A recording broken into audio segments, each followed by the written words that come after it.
Hello students, welcome to CR International School online classes. This is class 5th EVS and we are doing chapter 7 shelter. इसमें अब तक हम houses के बारे में जान चुके हैं. Different types of houses कौन कौन से होते हैं और एरिया के अकॉर्डिंग उनको किस प्रकार बनाया जाता है. नेक्स्ट जो हमारा टॉपिक है वो है इकोनॉमिक स्टेटस, यानी कि आर्थिक स्थिति के आधार पर बनाए गए मकान. तो हम आज के वीडियो में ये टॉपिक स्टार्ट करते हैं. तो स्टूडेंट्स, इस पैराग्राफ में लिखा है economic status is also an important factor that determines the types of houses.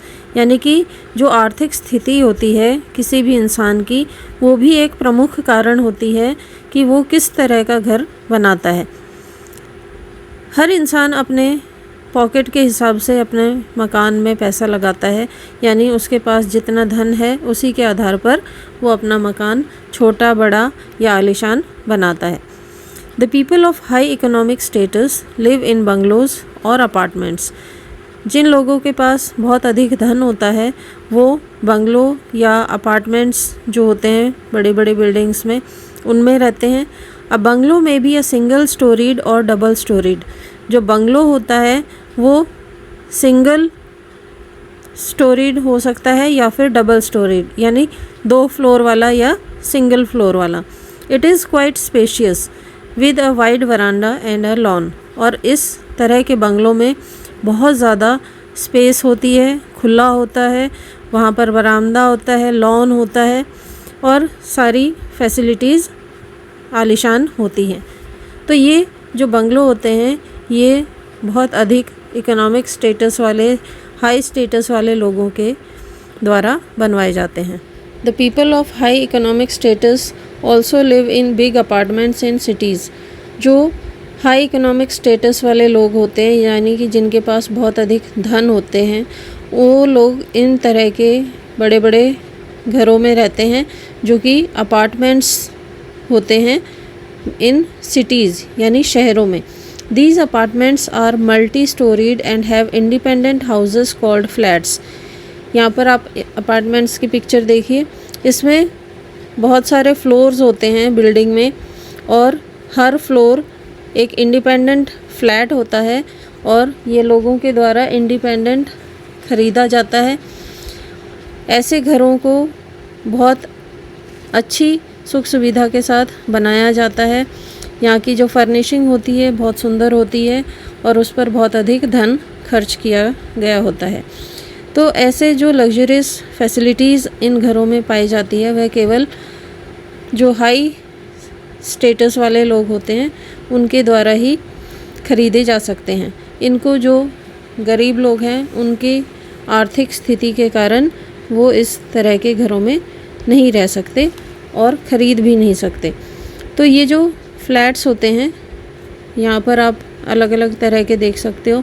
Bungalow हैं, फ्लैट्स हैं, अपार्टमेंट्स हैं. इनमें हर सुख सुविधा, हर ऐशो आराम प्राप्त होता है और ये केवल जो आर्थिक स्थिति जिनकी स्ट्रॉन्ग होती है, बहुत अधिक धन वाले लोग होते हैं, उनके पास ही होता है. People of medium income live in small houses. जिन लोगों की इनकम यानी सैलरी मीडियम होती है वो छोटे घरों में रहते हैं. दीज हाउसेस आर 1, 2 और 3 स्टोरीड. ये घर जो होते हैं ये 1, 2 या 3 मंजिला होते हैं. They decorate their houses according to their income. और अपने इनकम के आधार पर ये अपने घरों की सजावट करते हैं. There are also small budget flats available in cities for such people. जिन लोगों के पास अधिक धन नहीं होता उनके बजट के हिसाब से शहरों में ऐसे कम लागत वाले फ्लैट्स, कम खर्चे वाले फ्लैट्स जो होते हैं वो भी उपलब्ध होते हैं.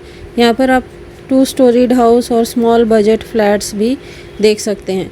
ये सरकार के द्वारा भी उपलब्ध कराए जाते हैं. बेटा यहाँ पर नो मोर में आपको कुछ इन्फॉर्मेशन दी गई है, उसको हम पढ़ते हैं.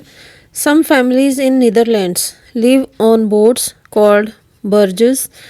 These large boats carry goods along the canals and rivers.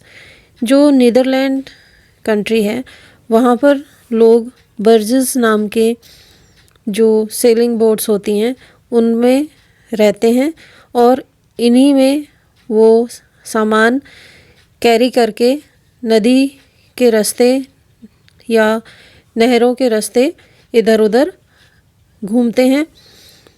Second है, ये जो पिक्चर आपको दिख रही है स्काई स्क्रैपर यानी बड़ी बड़ी बिल्डिंगें।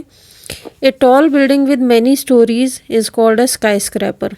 जो ये बिल्डिंग्स होती हैं इनमें बहुत ज़्यादा फ्लोर्स होते हैं और इनको स्काई स्क्रैपर कहा जाता है। New York in USA has many sky scrapers with stories ranging between 100 to 150। इस तरह की बिल्डिंगों में 100 से 150 फ्लोर्स होते हैं।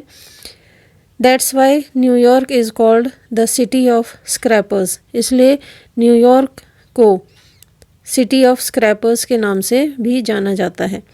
इन Mongolia many nomads live in large round tents called yurts. They move from place to place along with their yurts. ये जो आप टेंट जैसे पिक्चर्स देख रहे हो, जो मंगोलिया के लोग होते हैं, घुमंतू लोग, यानी कि जो अपनी जगह एक जगह टिकते नहीं हैं, घूमते रहते हैं अपने सामान के साथ, ऐसे लोग टेंट नुमा जो घर होते हैं जिनमें वे रहते हैं उनको यर्ट्स कहा जाता है। तो यहाँ पर भी आप इसकी पिक्चर देख सकते हो। तो इस तरह के भी बिल्डिंग्स होती हैं जहाँ पर लोग रहते हैं, अपनी लाइफ स्पेंड करते हैं। तो ये वर्ल्ड के बारे में था जो आपकी बुक में दिया हुआ है। तो बेटा इन सभी टॉपिक्स के साथ हम आज की वीडियो यहीं पर फिनिश करते हैं। आई होप आपको ये पसंद आई होंगी। आपकी बुक में ये इमेजेस नहीं है लेकिन आपको पता होना चाहिए इसलिए इनको इंक्लूड किया गया है। So that's all for today. Thank you and have a nice day.